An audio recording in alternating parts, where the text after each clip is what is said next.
with but one more inning to play. And then when Cooney died at first, and Barrows did the same, a sickly silence fell upon the patrons of the game. A struggling few got up to go in deep despair.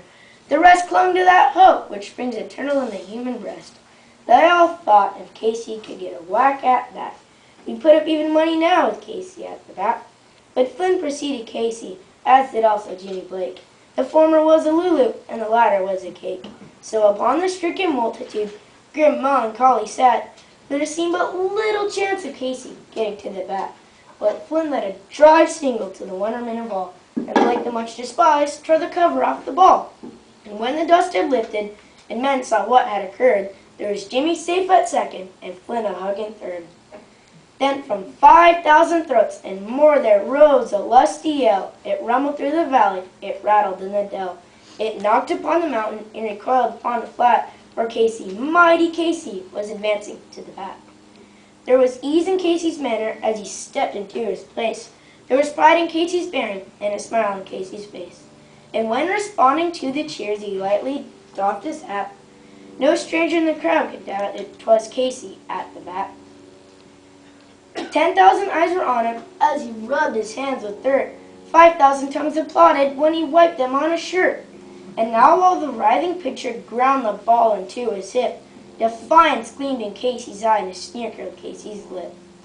And now the leather-covered sphere came hurling through the air, and Casey stood a-watching it in haughty grandeur there. Close by the sturdy batsman the ball unheeded sped.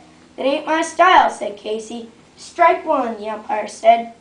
From the benches black with people, there went up a muffled roar, like the beating of the storm waves on a stern and distant shore.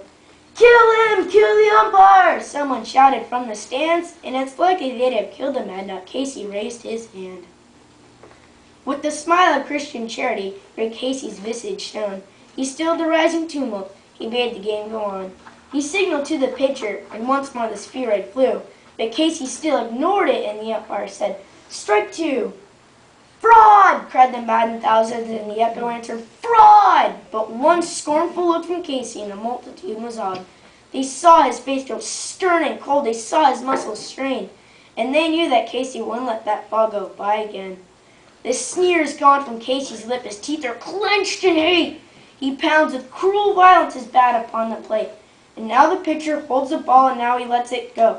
Now the air is shattered by the force of Casey's blow. Oh, somewhere in this favored land the sun is shining bright. The band is playing somewhere, and somewhere hearts are light. And somewhere men are laughing, and somewhere children shout. But there is no joy in Mudville. Mighty Casey has struck out.